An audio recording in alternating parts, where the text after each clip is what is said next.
Performance USA, the greatest entertainers in America, as requested by you, the fighting men of the United States Armed Forces throughout the world. Command Performance, presented this week and every week till it's over there.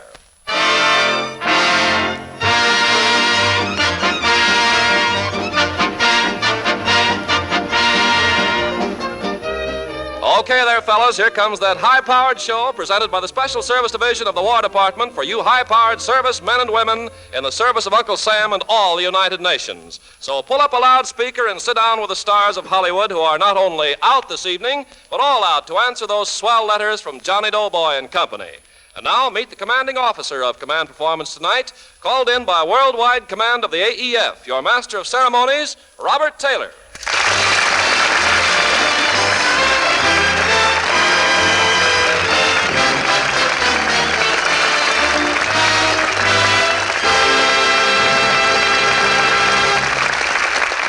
Ken Carpenter, and hello, men. You've all heard of the Chinese Theater here in Hollywood, where the stepping stones in the lobby bear the footprints of the stars. But Command Performance is your stepping stone, with all the footprints filled by the magic of your letters. And tonight they're filled to overflowing. The first star we see tonight is a 4-star constellation that's coming out for the whole AEF, and especially for Sergeant Burks and the high-octane mob at APO 959, for Larry Killen, Ted, and Louie down there in Panama, for a bombardment squadron in the bleak and barren hills around APO 937. Fellows, Command Performance sounding off with Mr. 5x5 and the King Sisters.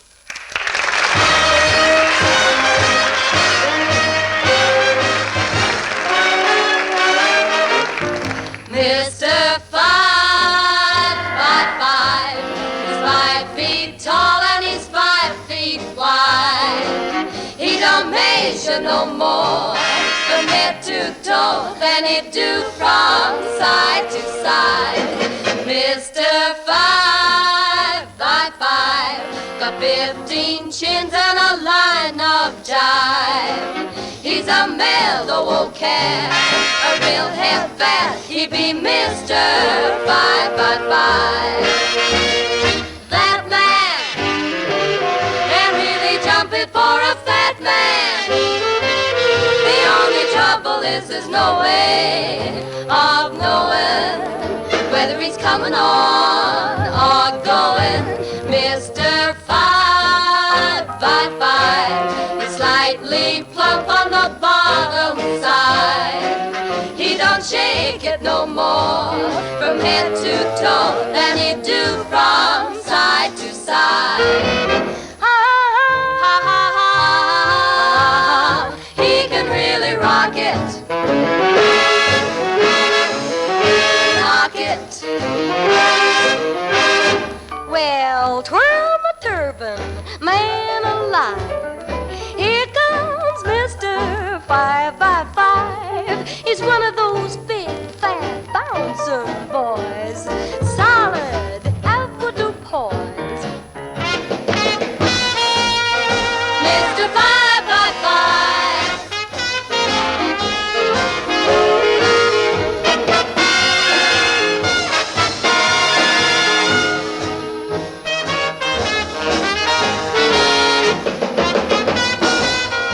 Mr. 5x5.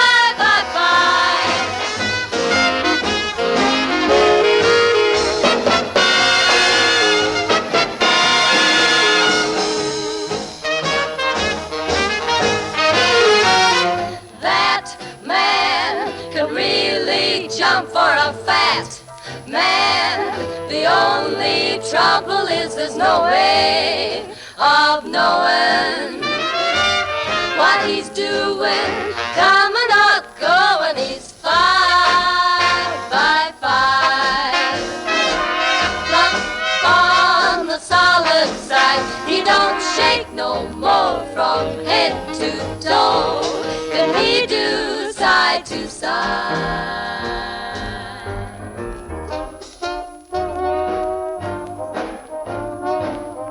He's 5x5. Plump on the solid side. He don't shake no more from head to toe than he do side to side.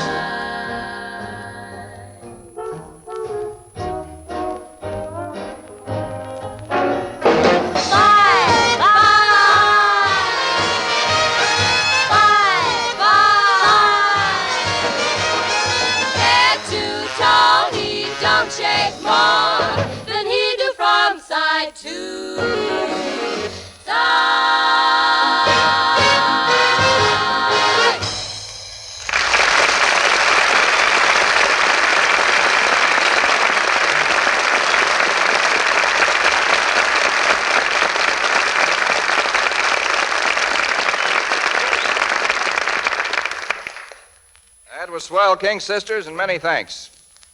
At this time, command performance has accorded me the honor of meeting one of our town's great comedians, a favorite of Jim Pierce in the Signal Department of Australia, of Stuart Irvin at Dutch Harbor, of Johnny Eubanks, who leads the rugged life at APO 937, Hollywood's gorgeous, glamorous, zany, Joan Davis.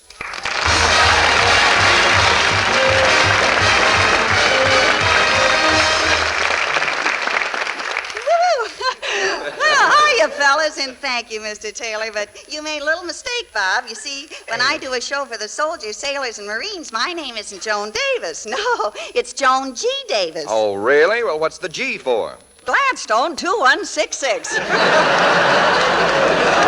Oh, hold on to your teeth, folks. I sure am pulling them tonight. Joan, they tell me the last time you were on command performance, you did a love scene with Cary Grant. Oh, it was nothing. Really, it wasn't. No, after all, love scenes with Cary Grant are a dime a dozen. Has anybody got a dime? Well, Joan, ever since Cary told me about it, I've been kind of hankering to do a love scene with you myself. Oh, go on. Oh, really, Joan, you're very attractive. Oh, go on. No, in fact, right now, I'd like to take you in my arms and kiss you. Go on. No, I'm serious, Joan. I've seen you do all those wonderful love scenes in pictures. Oh, you have, Bob? Yeah. Where'd you ever learn to kiss like that? Biting my initials in trees.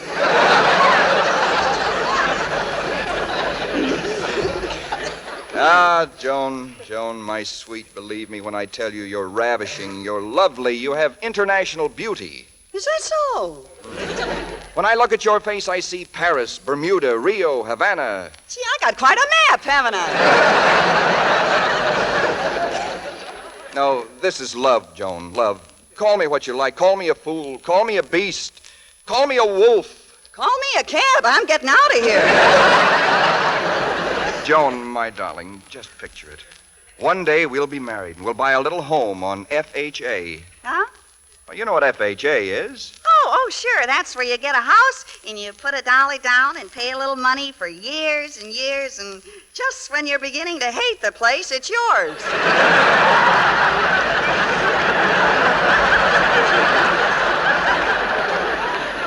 Thank you, FHA owners. Thank you. We'll play house all day long, Joan. I'll be Mr. and you'll be Mrs. Oh. What fun we'll have. And my sweet, Yes? do you know what we'll have after a year has passed? No. We'll have a little stranger in the house for you to cuddle and love while I'm away. You mean we're going to take in a boarder?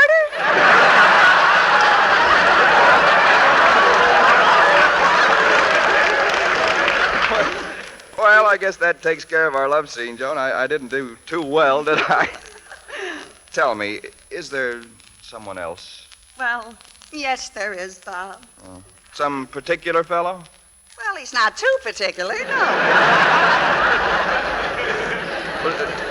Tell me, what's he like? Well, I just don't know how to tell you. It's just that, well, oh, he's my guy. And I don't care what he does, 'cause he's my guy. Yes, folks, my guy was a real guy. Blonde, wavy hair, big blue eyes, broad shoulders, 200 pounds, 4 feet 11.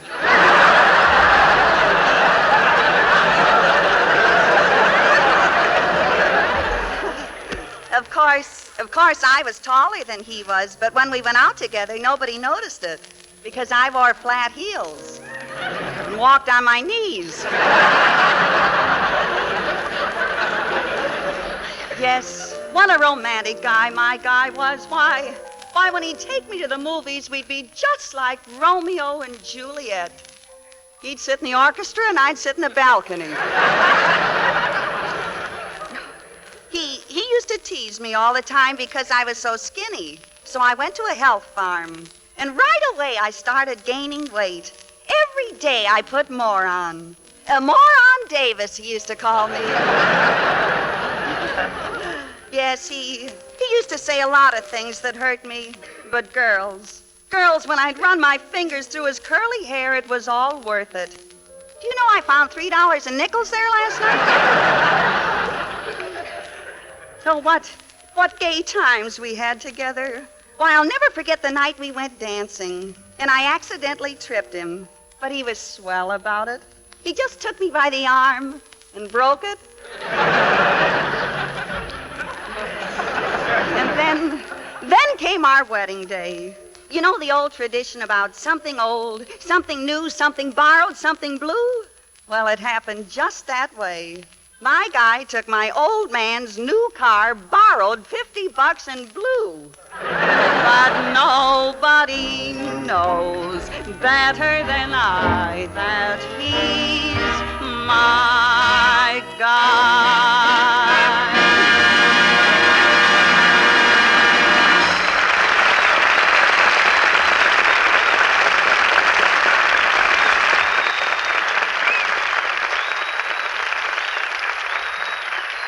Thank you, Joan Davis. And fellows, here comes Harry James and his orchestra. For Private Kanata and the Hepcats at APO 860. For Smith, Christie, Grimm, and the Navy Gang in Iceland. For the crowd at APO 937. And Private Whitten at 825.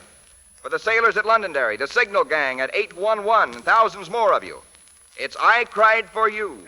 Helen Forrest on the vocal, and Harry James.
Thanks a lot, Harry James. Well, men, we're asking you tonight to join with Command Performance to honor the silver wedding anniversary of Mrs. H.A. Delamos in the American Virgin Islands. Just 1 year ago, Lorne Elwyn Delamos left home to join the U.S. Army Air Corps. And these were his parting words. Don't worry, Mother. Wherever I am, I shall try to be with you for the silver wedding anniversary. Unless my country needs me more. Well, his country did need him more. So, in our small way, we pay tribute to this Gold Star mother on her silver wedding anniversary with a song and the star she loves. Through the Years, sung by Nelson Eddy.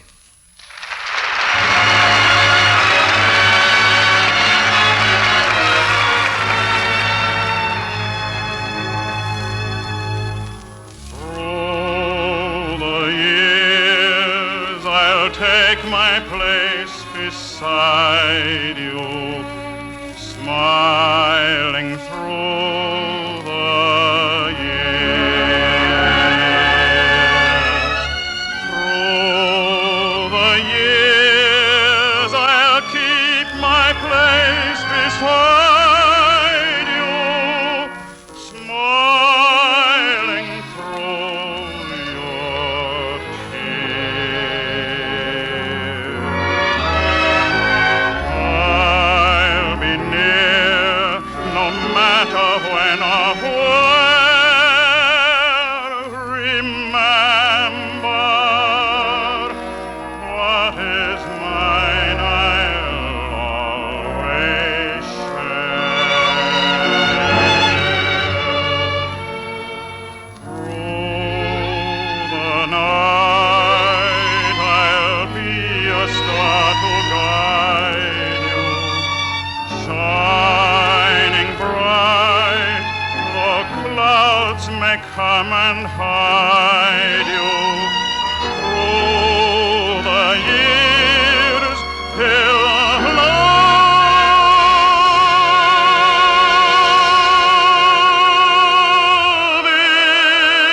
is gone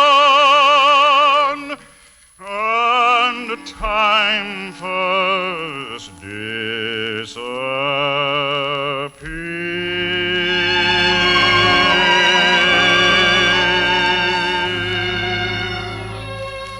I'll come to you, smiling through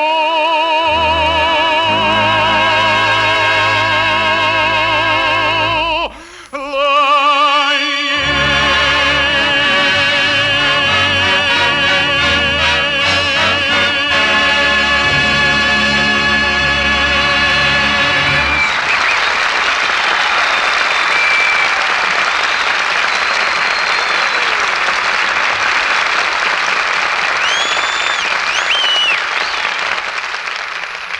Thank you, Nelson Eddy.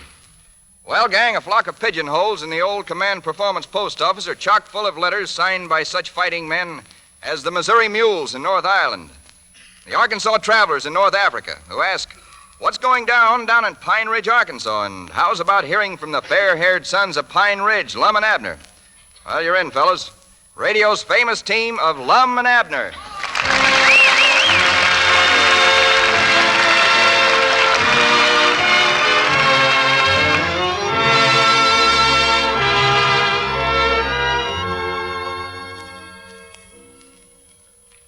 Oh, they cut down the old pine tree. Abner. And they hold it. Abner, for goodness sakes, how can I concentrate on my reading with all that singing and sweeping going on?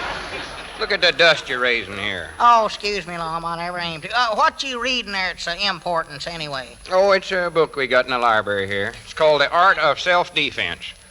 Self-defense? What are you reading that for? Well, if I ever get a chance to take a whop at them Japanese, I want them to beat them at their own game. Oh. That's why I'm reading this chapter here for just jiu-jitsu made simple. Huh? That's what this chapter's about. It says jiu-jitsu made simple. He was, huh? Yeah. You see, jiu-jitsu is sort of the fighting that the Japs knows how to do. Oh, well, what's them pictures there in that book there, Lum? What's them? Well, they're pictures of fellers that's using these jiu-jitsu holds. Oh, doggies. They must have been an awful big hurry to get them pictures took. They never even taken time to dress. Well, they're dressed. They got on their long underwear, Lum. Well, that's what they wear when they do this jiu-jitsu stuff. Well, are we going to have to go around town in outfits like that? No, of course not. They just wear them when they're doing the jiu-jitsu. Well, Lum, if a Japanese jumps on you, he ain't going to give you time to strip down like that before you start fighting. Abner, I'm trying to tell you that we ain't going to dress like that. Them's professional wrestlers in these pictures here. They get paid for it. They couldn't pay me enough to run around the outfit like that all the time. Well, just forget about that and help me appreciate how to do this now. Huh? The important part about this is to practice. Now, here's a good one called throw an opponent over the head. Oh, throwing who? Opponent. That'll be you. Me? You mean you're going to throw me over your head? Yeah, that's the idea. Now, listen to the Now, direction. just a minute, Lum. I ain't going to let you or nobody else throw me over their head. Now, Abner, this won't hurt you a bit. Not much anyways, I don't think. I don't care. I've still got 3 stamps left in my A book, and I want to use them up before I die. Abner, there ain't a thing in the world to worry about. I've been reading this book most of the morning. I know exactly how it works. I guarantee not to hurt you. All I'll do is disable you a little. Oh. Well, if that's all you're going to do, I'll try it once, Yeah, I that's reckon. better. Yeah. Now, let's see. It says, first seize left wrist of adversary, then raise your left foot against the thigh of adversary's leg. Well, doggies, that's a pretty good trick. Who is adversary? That's you. Here, give me your left wrist. I thought you said I was opponent. You're adversary now. Oh, I believe I like that better anyway. Mr. Adversary Peabody, it sounds good. Yeah, now then, in the same Mr. instant you and take... Mrs. Adversary Peabody went to Cherry Hill Saturday to visit relates, and a good time Abner, was had by... pay attention to what I'm trying to tell you here. Here lies Adversary Peabody. Wait a minute, what am I saying here? Well, just concentrate on the holes here now. In the same instant, hop as close to opponent as possible. Opponent? Is he back again? That's you. Now, wait a minute, Lum. Who am I supposed to be, opponent or adversary? I believe I'd just as soon go back to Abner. I can't recollect all them fancy names, Lum. All right. You're Abner then. Yeah, that's fair. Now it says for me to hold tightly with my right foot still in place and throw myself over backwards. Well, here, wait a minute. You're wrestling yourself. Carrying opponent with you. Oh. All right. You ready now? Well, now, Lum, are you sure now that you know what you're doing? Of course I know what I'm doing. You sure that I won't get hurt when I fly through the air that way? Of course you won't. Well, all right. Well, now, what am I supposed to do when you grab my wrist? Am I supposed to pull again you? Oh, yeah, you're fighting again me. Pull as hard as I Yeah, can. try to huh? keep me from doing Oh, it. I'll pull as hard as I can. Good. Come on. Here we I ain't go. very strong, but I'll try. 1, 2, 3, go!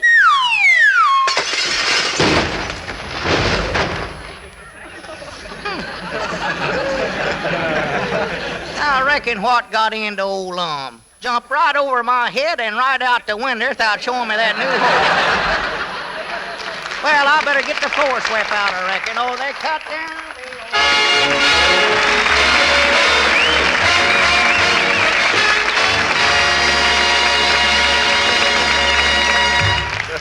So long, Abner. Hope you find Lum. Thanks to both of you. And back for another command performance, the Lord High Trumpeter himself, Harry James. Hello again, Harry. What'll it be? Well, Bob, mainly a sincere thanks to all those men in the AEF. Fellas, mighty nice of you to honor the boys and me. And for all of you everywhere, here's one of your favorites, the 2 o'clock jump.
Well, men, the rationing board in charge of doling out the minutes allows only 30 of same, so we're turning in our last coupon for tonight.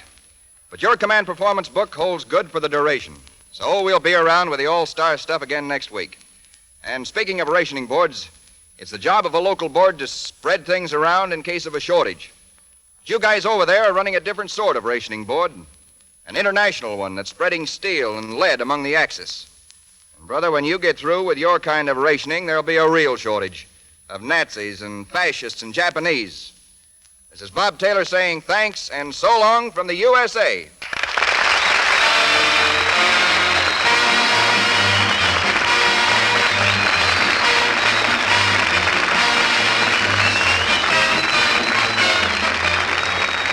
Command Performance USA, the greatest entertainers in America, answering the requests of you sons and daughters of Uncle Sam and you fighting and working partners throughout the United Nations. Thanks a lot for those letters, men, and send them to Command Performance, care of this station, or to the Special Service Division of the War Department in Los Angeles. And look for the reply each week and every week till it's over there.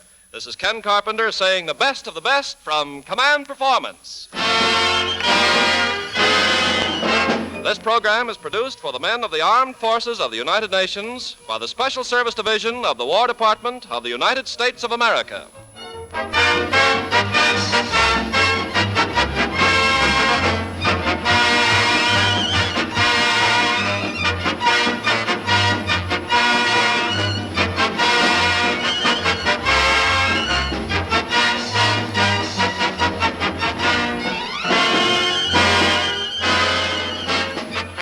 This program has been a part of our English language shortwave service.